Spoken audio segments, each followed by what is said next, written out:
멀리 멀리 갔더니 멀리 멀리 갔더니라는 제목으로 말씀 전하기 원합니다. 성경은 하나님과 하나님의 백성들과의 관계를 목자와 양으로 표현하고 있습니다. 대표적인 성경 말씀이 시편 23편의 말씀입니다.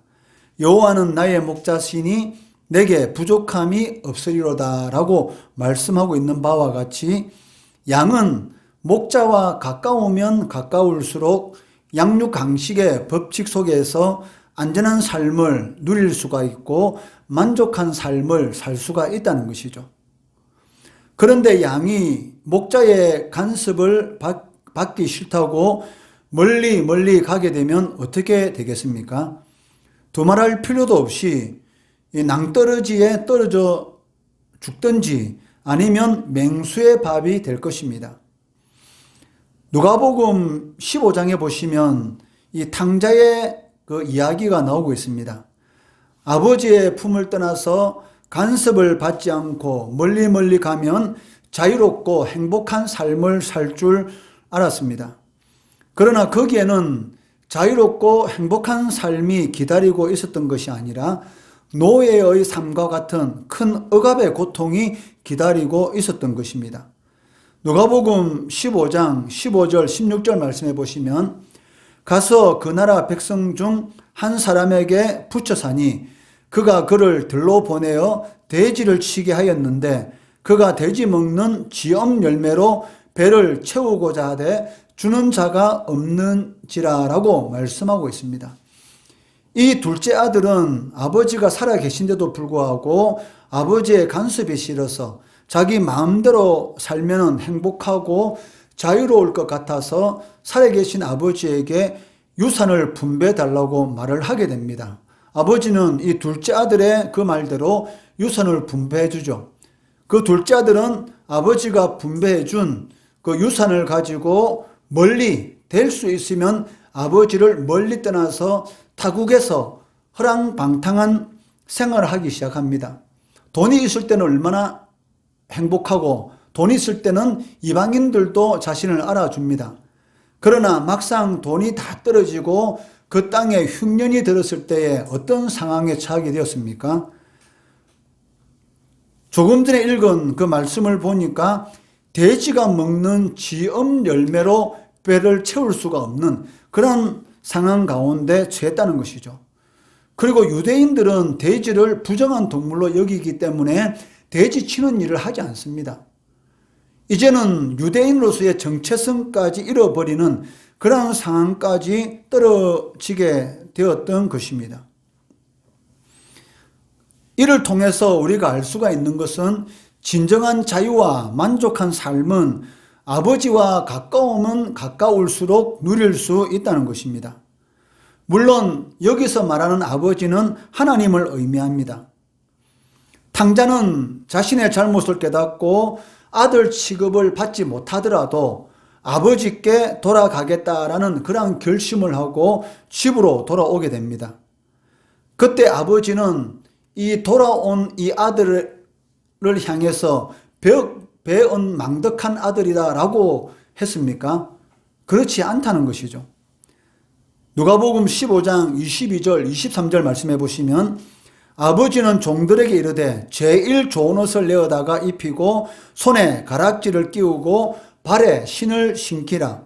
그리고 살찐 송아지를 끌어다가 잡으라. 우리가 먹고 즐기자라고 기록되어 있습니다. 아버지는 자신의 유산을 받고 멀리 떠나서 허랑방탕한 생활을 하다가 비참한 상황에서 돌아온 그 아들을 책망하고 야단치는 것이 아니라 그 아들을 오랫동안 사모하며 기다렸던 그런 아버지의 심정으로 가장 좋은 곳으로 다시 그 아들의 위치를 회복시켜 주시는 것을 볼 수가 있다는 것이죠. 아들의 생각은 무엇이었습니까? 아버지의 간섭을 받지 않고 떠나면 자신이 원하는 대로 살 수 있을 것이다. 그리고 행복할 것이다 라고 생각했습니다. 그러나 그것은 어리석은 결정이었던 것입니다. 만약 아들이 아버지와 깊은 대화를 나누었다면 이런 어리석은 결정은 하지 않았을 것입니다. 왜냐하면 아버지는 이미 많은 인생의 경험이 있고 아들이 내린 이러한 결정의 결말이 어떻게 될 것이라는 것을 이미 알고 있었던 것이죠. 그런데 아들이 아버지에게 끊임없이 자기가 원하는 대로 해달라고 할 때에 아버지가 그 아들이 원하는 대로 해주었던 것입니다. 그렇지만 그 결말은 어떻게 될 것이다 라는 것을 이미 아버지는 알고 있었습니다. 그렇기 때문에 아들이 집을 나간 그 순간부터 날마다 집 밖에 나가서 아들이 돌아올 날만, 아들이 돌아올 곳을 쳐다보면서 기다리고 있었던 것이죠. 누가복음 15장 20절에 보시면 이에 일어나서 아버지께로 돌아가니라. 아직도 거리가 먼데 아버지가 그를 보고 측은히 여겨 달려가 목을 안고 입을 맞추니라고 기록되어 있습니다. 저 멀리서 오는 그 아들의 모습을 보고 달려가서 그 아들의 목을 안고 그 아들을 품는 그런 아버지의 모습을 볼 수가 있다는 것이죠. 이와 마찬가지로 우리 성도가 하나님 아버지와 가까우면 가까울수록 쓸데없는 그런 고통을 겪지 않게 된다는 것이죠. 반대로 하나님 품을 멀리 떠나면 떠날수록 이 탕자와 같은 이 둘째 아들과 같은 그런 고통의 삶을 겪을 수밖에 없다는 것입니다. 지난 시간에 살펴보았지만 이스라엘 백성들은 하나님을 안다라고 자신 있게 소리쳤습니다. 그런데 하나님은 무엇이라고 말씀하셨습니까? 나는 이스라엘 백성들을 모른다라고 말씀하셨던 것이죠. 그 이유가 무엇일까요? 하나님과 멀리 떨어져 있었기 때문입니다. 자신들은 하나님의 품을 떠나 있는 그러한 상태인 줄 전혀 몰랐던 것입니다.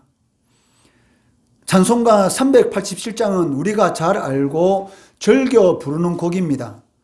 멀리 갔더니 처량하고 고나며 슬프고도 외로워 정처 없이 다니니 예수 내 주여 지금 내게 오셔서 떠나가지 마시고 길이 함께 하소서라는 이 찬송은 우리가 즐겨 부르는 그러한 곡입니다. 이 찬송곡을 통해서 우리가 알 수 있는 것이 무엇입니까? 하나님께 가까이 갈 때만이 처량하고 고난 삶, 정처 없이 방황하는 그러한 삶에서 벗어날 수가 있다는 것입니다. 오늘 본문 말씀을 보면 하나님을 멀리하는 이스라엘 백성들을 볼 수가 있습니다. 9절 말씀해 보시면 그들이 홀로 떨어진 들나귀처럼 아수르로 갔고 에브라임이 값주고 사랑하는 자들을 얻었도다라고 말씀하고 있습니다. 하나님의 백성들이 홀로 떨어진 들나귀처럼 무가치하고 외롭고 의지할 것 없는 그런 존재가 되었다는 것이죠. 그 이유가 무엇입니까? 하나님의 뜻과는 정반대의 삶을 살았기 때문입니다. 하지만 이럴 때 하나님의 백성들은 어떻게 해야 할까요? 비록 그 잘못은 했지만 그래도 회개하고 하나님 앞에 돌아가면 됩니다.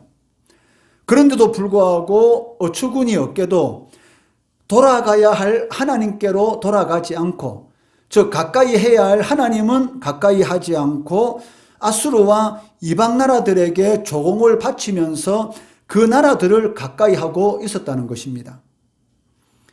이러한 어리석은 결정을 내린 그 배경이 무엇일까요? 바로 보이는 것과 보이지 않는 것, 거기에 결정의 비중을 두었다는 것이죠. 이스라엘 백성들은 눈에 보이지 않는 하나님을 의지하기보다는 눈에 보이는 강력한 이방 나라를 의지하는 것이 더 현실적이다, 더 안전하다, 더 평안한 삶을 살 수 있을 것이다 라고 생각하고 조공을 바치고 더욱더 가까이 이방 나라에게로 다가갔던 것입니다. 그러나 하나님의 백성들은 현실을 보고 사는 그런 사람들이 되어서는 안 된다는 것이죠. 왜냐하면 하나님은 현실을 초월해서 역사하시는 그런 하나님이시기 때문이고, 그러한 하나님을 믿음으로 바라보고 살아가는 사람들이 누굽니까? 바로 하나님의 백성들이라는 것입니다. 이스라엘 백성들이 종교 혼합주의, 즉 하나님도 섬기고 바알 우상도 섬기는 그런 종교 혼합주의에 빠져 있었기 때문에 자신들이 누구인지 이러한 정체성마저 혼란스러운 그런 상태에 와 있었기 때문에 이러한 잘못된 결정을 내리게 되었다는 것이죠. 자신들이 하나님의 백성이라는 그런 확고한 정체성을 가지고 있었다면 당연히 하나님을 믿음으로 바라보았을 것입니다. 그런데 자신이 누구인지에 대한 확실한 그런 정체성을 가지지 못했기 때문에 하나님도 섬기고 또 바알도 섬기는 그러한 종교 혼합주의로 빠지게 되었던 것이죠. 그렇다면 이처럼 하나님을 멀리하고 세상을 의지한 이스라엘 백성들이 겪게 되는 그 고통이 무엇이겠습니까? 첫째는 예수 믿지 않는 자들, 즉 이방인들이 그들을 볼 때에 전혀 쓸모없는 무가치한 존재로 여기게 된다는 것입니다. 8절 말씀해 보시면 이스라엘은 이미 삼켜졌은즉 이제 여러 나라 가운데 있는 것이 즐겨 쓰지 아니하는 그릇 같도다. 그릇은 그릇인데 전혀 볼품이 없는 쓸모없는 그릇이기 때문에 사람들이 사용하지 않는다는 것입니다. 즉 무가치한 그러한 존재가 되었다는 것이죠. 이방인들에 의해서 삼킴을 당하는 그러한 존재, 그로 인해서 이방인들에게 무가치한 존재로 여김을 받게 되었다라고 말씀하고 있습니다. 이스라엘 백성들은 이방인들에게 열심을 대했습니다. 그런데도 불구하고 이방인들은 오히려 그들을 존귀하게 여기는 것이 아니라 도리어 무가치한 존재, 아무 쓸모없는 그런 존재로 여기게 되었다는 것이죠. 가지고 있는 것 이방인들에게 다 바쳤습니다. 10절에 보시면 그들이 여러 나라에게 값을 주었을지라도 이제 내가 그들을 모으리니 그들은 지도자의 임금이 지워준 짐으로 말미암아 세하기 시작하리라 라고 말씀하고 있습니다. 가지고 있는 것 조공으로 다 바치고 전적으로 이방 나라에 의지했는데도 불구하고 이방인들은 이스라엘 백성들을 어떻게 생각했습니까? 무가치한 존재, 이러한 존재로 조롱거리로 여기게 되었다는 것이죠. 왜 그렇게 되었습니까? 가지고 있는 거 다 바쳤으면은 당연히 잘 대주어야 하는데도 불구하고 어째서 이방 나라에서 이스라엘 백성들을 무가치한 존재로 여기게 되었을까요? 그것은 하나님께서 그렇게 하셨기 때문이다라고 말씀하고 계십니다.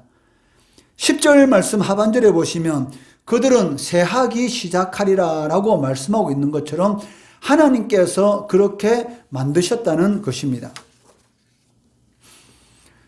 우리가 섬기는 하나님은 어떤 하나님이십니까? 좋으신 하나님이시죠. 자기 아들을 우리를 위해서 십자가에 못 박히시기까지 우리를 사랑하시고 자기 아들을 아끼지 아니하신 그 하나님께서 우리가 구하는 모든 것들을 주시겠다라고 약속하신 그런 좋으신 하나님이십니다. 그렇지만 또한 성경은 하나님은 질투하는 하나님이시다라고 말씀하고 있다는 것입니다. 여자가 한을 품으면 온유월에 서리가 내린다라는 그러한 말이 있습니다. 그러나 여자의 한보다 더 무서운 것이 있는데 바로 하나님의 한이다라고 말할 수가 있을 것입니다. 하나님이 한을 품으시면 온유월에 서리가 아니라 더한 것도 내리게 할 수 있는 분이 누구십니까? 바로 하나님이시란 것이죠. 여름에 어떻게 서리가 내릴 수가 있겠어요? 그런데 여자가 한을 품으면은 이 여름에 서리가 내릴 수 있다는 것이죠. 그런데 하나님께서 한을 품으면은 이것보다 더한 것도 하실 수가 있다는 것입니다. 왜냐하면 사랑하는 것만큼 질투의 강도가 더 크기 때문이죠. 너무 사랑하는 사람이 나를 배신했을 때 그 배신의 그 고통은 이루 말할 수가 없는 것입니다. 그렇기 때문에 그 배신의 그 고통으로 인해서 질투의 강도는 더 커질 수밖에 없다는 것입니다. 독생자를 십자가에 못 박혀 죽이실 만큼 우리들을 하나님께서는 사랑하십니다. 그런데 그러한 사랑을 받은 우리들이 하나님이 아닌 다른 것을 사랑한다면 하나님께서 어떻게 하실지는 이미 답은 나와 있다는 것이죠. 그렇기 때문에 하나님의 백성들은 하나님을 가까이 해야 합니다. 멀리하면 멀리할수록, 다르게 말하면 하나님의 말씀을 떠난 그런 삶을 살아가면 살아갈수록 내가 누구인지 그런 정체성을 상실하게 되고 결국은 세상 사람들에게 무가치한 존재, 즉 아무 쓸모없는 그런 존재로 취급받게 된다는 것이죠. 두 번째는 하나님이 아닌 세상을 의지하게 되면 당연한 것을 이상한 것으로 여기게 된다는 것입니다. 다른 말로 표현하면 매사가 삐뚤어지게 된다라고 말을 할 수가 있습니다. 12절에 보시면 내가 그를 위하여 내 율법을 만가지로 기록하였으나 그들은 이상한 것으로 여기도다라고 말씀하고 계십니다. 하나님께서 이스라엘 백성들에게 율법을 주신 이유가 무엇입니까? 한마디로 말한다면 잘 먹고 잘 살도록 하시기 위해서 이스라엘 백성들에게 율법을 주셨습니다. 즉 하나님의 백성들은 이렇게 살면 가장 행복한 삶을 살 수 있다라는 그 길을 가르쳐 주시기 위해서 율법을 주셨다는 것이죠. 그런데 자신들이 잘 먹고 잘 살도록 주신 것을 이스라엘 백성들이 이상하게 여겼다는 것이죠. 마치 자신들과는 전혀 상관이 없는 그런 것으로 삐뚤어지게 받아들이는 그런 일이 일어나게 되었다는 것입니다. 그렇기 때문에 결국 북쪽 이스라엘 어떻게 됐습니까? 아수르에 의해서 결국은 멸망하게 되었다는 것입니다. 출애굽한 이스라엘 백성들이 왜 40년의 광야 생활을 하게 되었습니까? 2년 만에 가나안 땅을 눈앞에 두는 가데스 바네아라는 곳에 도착했습니다. 이제 가나안 땅에 들어가면 됩니다.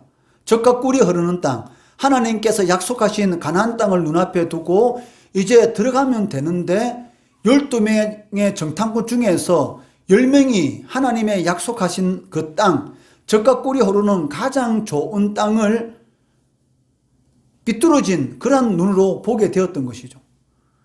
믿음의 눈으로 봐야 되는데도 불구하고 하나님이 약속한 땅인데 그 땅을 삐뚤어진 그런 눈으로 보게 되니까 그 땅에 살고 있는 사람들은 전부 다 거인같이 보이고 용사같이 보이고 자신은 무엇같이 보였습니까? 메뚜기처럼 여겨졌다는 것이죠. 그러니까 어떤 생각이 들겠어요? 가나안 땅에 들어가면 다 죽는다, 이런 생각이 들었던 것이죠. 그렇기 때문에 결국은 하나님께서 약속하신 그 젖과 꿀이 흐르는 그렇게 좋은 땅을 악평하고 거기에 대해서 원망하고 불평함으로 인해서 결국은 광야에서 40년 동안 지내게 되고 출애굽 1세대들은 광야에서 다 죽게 되는 것을 보게 된다는 것이죠. 마찬가지입니다.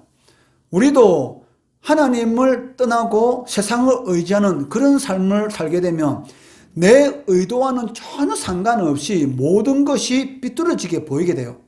아무것도 아닌데도 불구하고 거기에 대해서 원망하게 되고 불평하게 되고 모든 것을 이상하게 보는 그런 일들이 생길 수가 있다는 것이죠. 세 번째는 죄의 지배 아래로 떨어지게 된다는 것입니다. 이것은 구원받은 백성이 지옥에 간다라는 그런 말이 아니고 하나님의 풍성한 은혜를 경험하지 못하고 매사에 불안한 그런 삶을 살아가게 된다는 것입니다. 13절 말씀해 보시면 그들이 내게 고기를 제물로 드리고 먹을지라도 여호와는 그것을 기뻐하지 아니하고 이제 그들의 죄악을 기억하여 그 죄를 벌하리니 그들은 애굽으로 다시 가리라라고 말씀하고 계십니다. 이스라엘 백성들이 출애굽하기 전에 애굽 땅에서의 삶이 어땠습니까? 항상 두려웠죠. 왜? 주인의 눈치를 살피지 않으면 언제든지 죽을 수밖에 없는 그런 노예의 삶이기 때문에 항상 두려운 가운데서 살 수밖에 없는 그러한 삶이었습니다. 그러한 삶 가운데서 하나님 앞에 부르짖었습니다. 그 부르짖음을 하나님께서 들으시고 이스라엘 백성들을 그 노예의 삶에서 자유의 삶, 즉 하나님의 백성의 삶으로 구원해 주셨던 것이죠. 노예의 삶은 언제 어떻게 될지 모르는 불안한 삶의 연속이라고 할 수가 있습니다. 그런데 하나님의 백성들이 하나님을 의지하지 않고 세상을 의지하게 되면 이러한 일을 당하게 된다는 것이죠. 항상 뭔지는 모르지만 무엇에 쫓기는 듯한 그러한 불안한 삶을, 고통스러운 삶을 살 수밖에 없다는 것입니다. 13절 말씀해 보시면 이스라엘 백성들이 하나님께 제사를 드리지 않은 것은 아닙니다. 여러 제단에서 수없이 많은 제사를 드렸습니다. 그런데 문제가 무엇입니까? 하나님을 위한 제사가 아니라 자신들이 먹고 즐기기 위한 그러한 제사를 드렸다는 것입니다. 13절 말씀 초두에 보시면 그들이 내게 고기를 제물로 드리고 먹을지라도라고 기록되어 있습니다. 구약의 5대 제사 중에서 하나님의 백성들이 하나님 앞에 헌신하겠다라는 것을 보여주는 제사가 무엇이냐면 번제입니다. 이 번제는 남김없이 모든 것을 다 태워서 하나님께 드리는 제사였습니다. 그런데 이들은 하나님께 헌신하겠다라는 그러한 마음으로 하나님 앞에 제사를 드린 것이 아니고 자신들이 제사를 드리고 난 이후에 맛있게 먹고 즐길 수 있는 그러한 고기의 좋은 부위들은 다 남겨두고 하나님께는 남은 고기로 하나님께 제사를 드렸다는 것이죠. 한마디로 말하면 마음이 없는 형식적인 제사를 드렸다는 것입니다. 마찬가지로 여러분들이 이 자리에 나와서 하나님 앞에 예배를 드리고 있지만 형식적인 그러한 예배, 하나님하고 전혀 상관이 없는 그러한 예배를 드릴 수도 있다는 것이죠. 그렇기 때문에 항상 조심해야 됩니다. 내가 하나님 앞에 나와서 예배를 드리는데 이 예배가 하나님이 기뻐하는 영과 진리로 하나님께 받으시는 그러한 예배인가? 아니면 몸은 예배 자리에 있지만 머리에는 다른 생각으로 꽉 차 있어서 하나님하고는 전혀 상관이 없는 그러한 예배를 드리고 있는가? 이 부분에 대해서 항상 조심하면서 하나님께 영과 진리로 하나님께 예배를 드려야 한다는 것이죠. 하나님께서 원하시는 제사는 어떤 제사입니까? 시편 51편 17절 말씀해 보시면 하나님께서 구하시는 제사는 상한 심령이라 하나님이여 상하고 통회하는 마음을 주께서 멸시하지 아니하시리이다 라고 시편 기자는 고백하고 있습니다. 하나님은 떡 고물에만 관심이 있는 그러한 예배는 받으시지 않습니다. 하나님의 말씀대로 살지 못해서 안타까워하고 아파하고 통회하는 그러한 성도의 예배를 받으신다는 것이죠.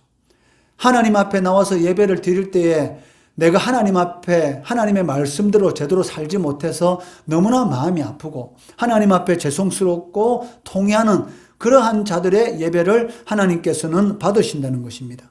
그리고 이런 자들에게 예배를 통해서 하나님께서는 은혜를 베풀어 주신다는 것이죠. 그렇기 때문에 주께서 멸시하지 아니하시리라 라고 시편 기자는 고백하고 있습니다. 하나님의 뜻대로 살지 않는 상태, 하나님을 가까이 하지 않고 세상을 의지하는 자는 하나님의 은혜를 체험하지 못하는데 이러한 삶의 상태에 대해서 애굽으로 다시 돌아간 상태다라고 성경은 말씀하고 있다는 것이죠. 즉 애굽에서 종살이 할 때에 그러한 불안한 삶을 살 수밖에 없다라고 말씀하고 있다는 것입니다. 불안한 삶을 살고 싶은 사람은 없습니다. 그렇다면 어떻게 해야 되겠습니까? 하나님을 더욱더 가까이 해야 한다는 것이죠. 양은 목자와 가까이 할 때에 가장 복된 삶을 살아갈 수가 있습니다. 멀리 목자를 떠나게 되면 처량하고 고나고 외롭고 정처 없이 방황하는 무엇을 어떻게 될지 모르는 그러한 불안한 상태에 빠지게 된다는 것입니다. 우리가 이러한 상태에 빠지지 않기 위해서 이러한 삶을 살지 않기 위해서 오늘 본문 말씀을 통해서 세 가지를 살펴보았습니다. 첫째는 여호와를 멀리하게 되면 무가치한 존재가 되기 때문에 여호와를 가까이 하도록 노력해야 한다는 것이죠. 둘째는 당연한 것을 이상하게 여기는 그러한 삐뚤어진 그러한 마음을 가질 수가 있기 때문에 하나님을 더욱 가까이 해야 합니다. 셋째는 하나님의 은혜를 체험하지 못하는 죄의 지배 아래, 하나님의 은혜의 지배 아래의 삶을 살아야지 죄의 지배의 삶을 살아가면 안 된다는 것이죠. 이 세 가지 여러분 꼭 명심하시고 하나님을 더욱 가까이 함으로 하나님께 주시는 그런 풍성한 은혜의 삶, 어떤 상황 가운데 있을지라도 평안하고 두려워하지 않는 그러한 삶을 살아가시는 성도 되시기를 주의 이름으로 축원합니다.